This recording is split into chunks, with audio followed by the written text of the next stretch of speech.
The property we're on is property that has been in our family for 143 years. It came into the family through my great-grandmother, Rosa Evelina.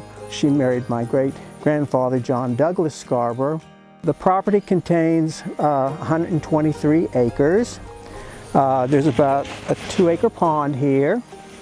There's 16 acres of cropland, which is rented, and about 100 acres of timber, and the remainder is in woods roads and various things of that nature.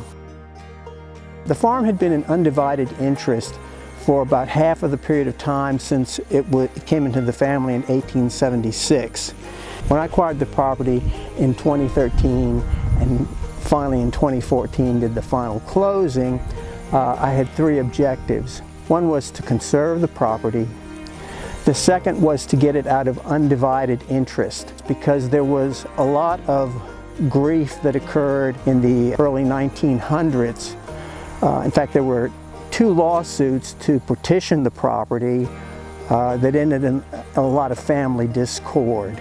So that was the second objective, was to get the property out of undivided interest. We also wanted to keep the property in the family. Even though there was this discord, it remained in the family through all of that. So those were the 3 objectives, and they were all sort of equal, but preserving the property was absolutely number 1.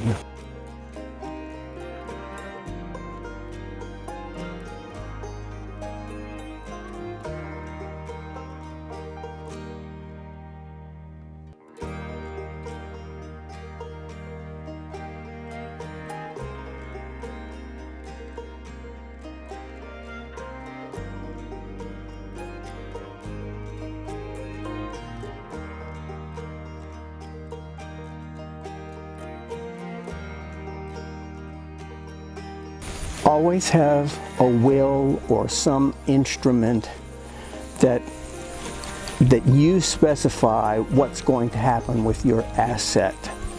Always have that. It's not going to make you pass away any sooner to have a will or some other instrument.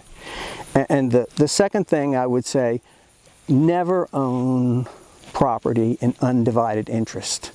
Never. No good can come of it. To keep the property intact, and I had been looking for this, we put a conservation easement on the property with the Department of Forestry. By putting the conservation easement on them, the property could never be subdivided. Being the first conservation easement held by the Department of Forestry in Brunswick County was a win-win for both of us in the Department of Forestry and the family.